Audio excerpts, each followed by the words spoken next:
Hello, my name is Jessica Jenkins, and I'm the Director of Collections at Minnetrista. In addition to my role overseeing the management of Minnetrista's museum collection, I'm also an independent historian of women's suffrage. So I got hooked on the topic of suffrage over a decade ago when I was completing my graduate studies. And since then, I've continued to research and learn more about this important part of women's history, something that I personally find to be fascinating, heartbreaking, and exhilarating all at the same time. So today I'm here to talk to you a little bit about my new book, Exploring Women's Suffrage Through 50 Historic Treasures, and the process behind writing it. 2020 marks the 100th anniversary of the ratification of the 19th Amendment to the United States Constitution. This groundbreaking legislation provided countless women with the opportunity to vote, a citizenship right they had been formally fighting for over 70 years. While an organized push for women's voting rights had existed for over 7 decades at the time of the amendment's passage, the roots of the struggle extended far earlier. Here in the United States, the story begins as early as the 18th century, and the legacy of suffrage activists can still be felt in our society today. It's also important to note that while the 19th Amendment provided many women with the right to vote after its passage, many immigrants, women of color, and women of low economic status continued to find themselves barred from the polls through a variety of local laws and restrictive voting taxes and requirements. With such a complex and far-reaching history, where does one start when pulling together a book on a topic as large as women's voting rights? For me, the idea of this book formed over time, really. And after many years of diving deeply into local histories and exploring the tactics used by activists, I began wondering what part I could personally play in commemorating the 100th anniversary of the 19th Amendment. Ultimately, after bouncing around a few different ideas, I landed on one in particular, a book that would show off many fantastic artifacts, archives, historic structures, and pieces of public art that the movement had left behind around the country. Now, as someone who has spent their career working with museum collections, I knew that these unique artifacts could be the entry points for telling many stories connected to the larger suffrage narrative. With that in mind, I set out to produce a book that would give the reader a broad overview of the national movement while highlighting representative state and local stories from around the country. Sounds simple enough, right? In my wild enthusiasm, I thought so. And then, of course, reality began to sink in. Women's suffrage is a huge topic, with many subtopics, stories, and corners to explore, and to cover everything would have been nearly impossible. So to corral my many ideas, I created a framework to work inside of as I developed the outline of the book. And ultimately, I set out 9 themes that would be used to organize the book, the stories and objects presented, and to tell the suffrage story. But why 50 suffrage treasures? Why not 100? Why not 25? Well, to be honest, to me, 25 didn't seem like enough to present a very fleshed out picture of the suffrage movement, and 100 seemed like just too many. I wanted to be able to provide a short story for each object that would appear while also keeping the length of the book to a manageable size for the average reader. So after discussion with my editors, 50 became the target number.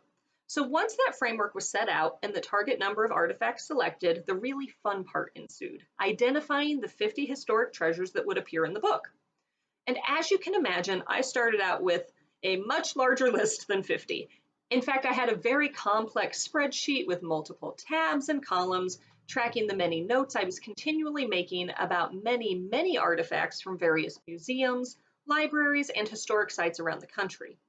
Luckily, because I had been researching the topic of suffrage for so long, I already had a long list of collections with interesting items or ones that I knew I should check more into. And the process of identifying potential treasures led me back to many artifacts I considered to be old friends, and at the same time, I learned of other historic objects I hadn't yet seen or heard of. And the process involved speaking with many curators, archivists, and other caretakers of these objects to find out more about the histories of each item and how they made it into the collection of each museum, library, or organization. And after gathering that information from the owner of each potential artifact, I then undertook deeper research into each item to flesh out its story and the larger historical context behind each item. Now, as someone who loves to dig into the historical record, This brought many enjoyable months of searching for information in newspapers, in archival collections, and the wealth of histories already written by so many wonderful suffrage historians. But as the saying goes, all fun must come to an end, and I did eventually have to make my final selections. Luckily, the research was not the only fun to be had, and the process of narrowing down the objects and making final selections was fun in and of itself. To do so, I weighed many factors. I thought about where was the item geographically located. I wanted to be sure to have representative items from every region of the country. I also thought about what kind of treasure was it? A piece of artwork, a historic building, maybe a photograph or a letter, or a piece of memorabilia. Again, I wanted to be sure to have a wide variety. I also looked at the stories that each item could tell and assessed how they fit into the themes of the book and how they complemented each other. I also kept an eye towards who was represented in each treasure's story. In putting this book together, I wanted to make sure that the many voices involved and impacted by the suffrage movement could be heard. A full view of the nation's suffrage narrative is a story of women, of men, pro-suffragist, anti-suffragist, women of color, immigrants, native-born Americans, and wealthy white individuals. One of the other important things I took into consideration was the size of the organization who owns each item. Just like every other area of the book, I wanted to make sure the treasures highlighted represented a variety of institutions. The truth is, historic treasures are cared for by all sizes of institutions, from the local museum in Columbia City, Indiana, to national icons like the Smithsonian. Each and every repository houses items that should be treasured by all of us. So with my final 50 selections made, it was time to put it all together. The book had to become a book at some point. So in addition to fleshing out research on each object, and of course writing each chapter, I also had to determine which order the 50 treasures would appear. And so to tackle that, I actually drew on a process that a high school English teacher had used with one of my classes many years ago. I wrote out each artifact, the year it was made, its main theme, and its geographic location on a note card. I then sat on my living room floor and arranged and rearranged the note cards endless times, looking for just the right order and flow of narrative. While this was a very low-tech approach, it allowed me to actually see the book laid out in many ways, and it also really magnified the fact that the book could have been arranged in one of many numerous models. In fact, many of the treasures themselves could easily fall into one or more of the 9 themes. So what you see today in print is where I landed, but this book could have been comprised of 5 times as many treasures or in many different orders. And when the reader flips through the pages, they'll find a full page image of each of the 50 treasures.